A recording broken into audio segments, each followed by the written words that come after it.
Kung pakialam sa pre-audit, I'm not asking you about the pre-audit. Meron kayong post-audit eh. Yes, Your Ito Honor. nangyari, ghost project eh. Opo. Tapos na tapos pero walang nangyari. Ang tinatanong napakasimple lang, paano nyong inaudit yung ghost?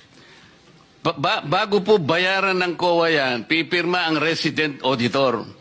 Pati yung area auditor ninyo, meron kayong area director eh. Ibig nyo sabihin na bayaran ito nung walang pumirma na auditor? Your Honor, ganito po yung procedure natin. Wala na po tayong pre-audit, kaya po ang nagbabayad ay ang pumipirma na lang po. Wala akong pakialam sa pre-audit. I'm not asking you about the pre-audit. Meron kayong post-audit eh. Yes, Your Ito Honor. nangyari, ghost project eh. Opo. Tapos na tapos pero walang nangyari. Ang tinatanong namin sa'yo, sino ang pumirma? Bago mapirmahan yun, merong certificate of acceptance, merong certificate of completion, pipirma ang resident auditor. Hindi po pipirma ang resident. Anong gagawin ng auditor, Your COA? Honor.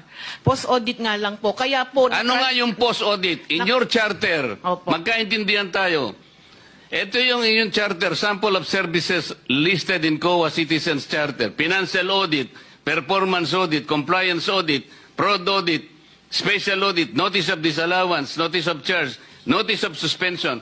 Among these, alin ang akma doon sa performance ng contract? Opo. Nasaan kayo? Papasok po siya sa compliance, sir. Sus Mariosep, Opo. asking you about the pre-audit. Meron kayong post-audit eh. Yes, Your Ito Honor. nangyari, ghost project eh. Opo. Tapos na tapos pero walang nangyari. Ang tinatanong napakasimple lang, paano nyong inaudit yung ghost?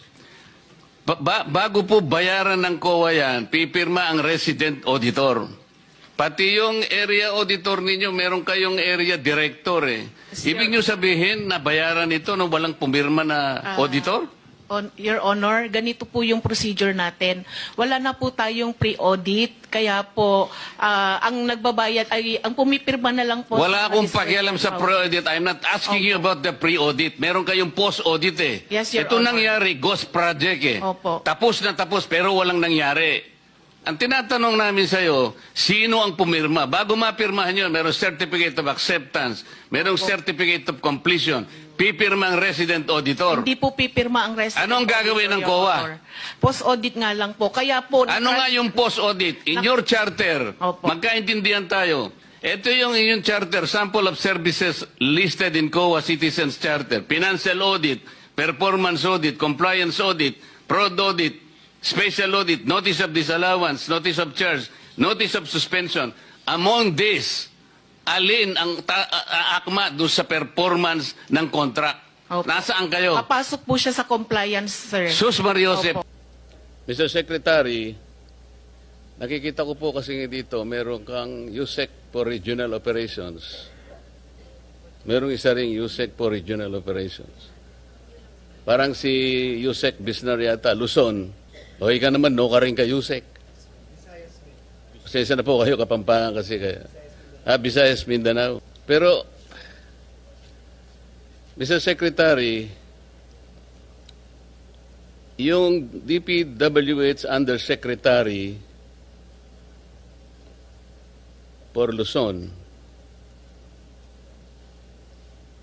has responsibilities that include, among others, overall supervision and control over operations of all regional offices in Luzon, control over all DPWH-funded infrastructure projects, including those funded by other agencies and implemented by the DPWH in his area of assignment. Tama po? Tama po, Mr. Chairman. So, napakalaking responsibilidad po ito. Pinagtiyagaan ko pong ipagtanong ang pinanggalingan po ni Yusek Bisnar. Medyo nakakabahala po. Pasensya na po. Ano? Noon pong August 15, 1998, Yusek Bisnar, hanggang October 4, 2000, or 2 years and 1 month, kayo po ay nasa PHAU Headquarters Support Service, HSS. Ang ibig pala sabihin ng PHAU, ito po yung Personnel Holding and Accounting Unit na nakakabahala po ang kalagayan sapagkat ito po pala ay mga police personnel assigned to PHAU for various reasons, including secondment to other agencies, those on study leave, or those under floating status, such as personnel with pending criminal investigation, etc., etc. And then in January 16, 2002 to November 7 to 2002, ganun din po, PHAU HSS.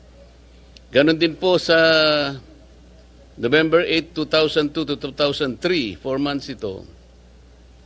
Ang pinaka medyo madugo rito, Secretary, PHAU HSS, March 4, 2003 to March 15, 2012, or a period of 9 years.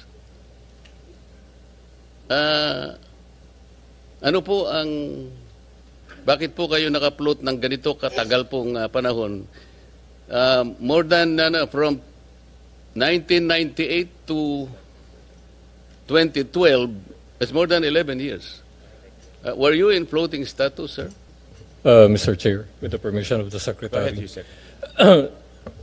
From 1998 to 2001, Mr. Chair, I was detailed to the Presidential Anti-Organized Crime Task Force. What is that, sir? The Presidential Anti-Organized Crime Task Force. Yun Mr. yung Chair. PAOK-TF. Yes, sir. That's 2001 to 1998 to 2001 or 2002, Mr. Chair. 1998. Pero nagkaroon po kayo ng, you obtained your bachelor's degree, Philippine Military Academy, 1986-1990 po. Yes, Mr. Chair.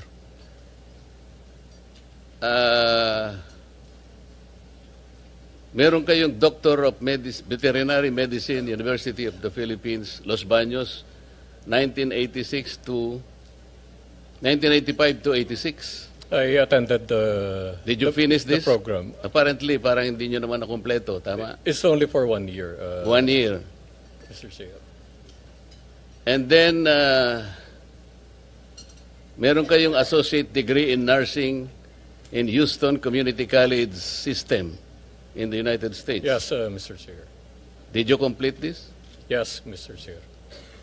And then, meron kayong Master in Management, Philippine Christian University, 2014. Nakompleto nyo ito. Yes, Mr. Chair. Did you complete it? Yes, Mr. Chair. I'm not sure of the exact- Masteral degree, you completed it in 1 year? It's a master's program offered by the PCU, Mr. Chair. So it's not a degree, it's a program. Nakasulat po kasi sa ninyong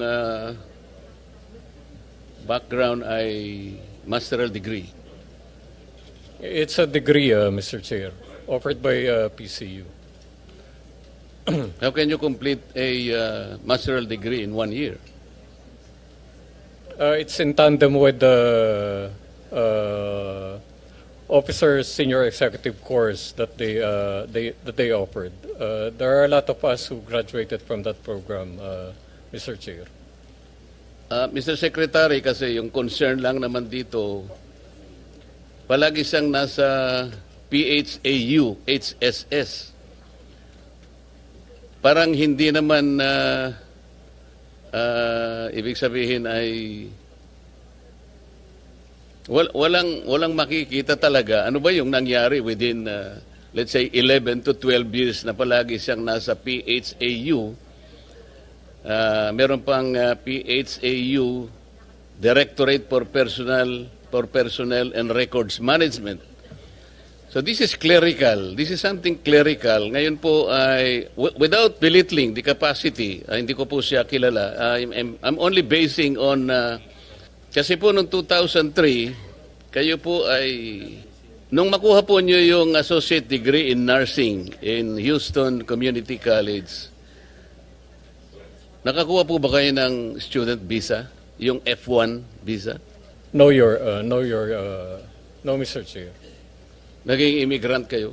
Mr. Chair, just to clarify, by 2003, I was dropped from roles by the PNP. And prior to that, I applied for study leave and emergency leave. Did in you the apply US. for citizenship or did you become immigrant? I did not apply for citizenship. Pero naging Mr. Chair. immigrant kayo? Yes, sir, Your Honor. But citizenship is a requirement for PNP members under Republic Act 6975. You know that, sir. Yes, Your Honor. So kung wala po kayong F1 visa, paano kayo nakapag-aral sa Houston University Community College? When I was already dropped from roles by the PNP in 2003, sir, that's the only time that I applied, Your Or Honor. immigrant status? Yes, Your Honor. So, Mr. Secretary, kaya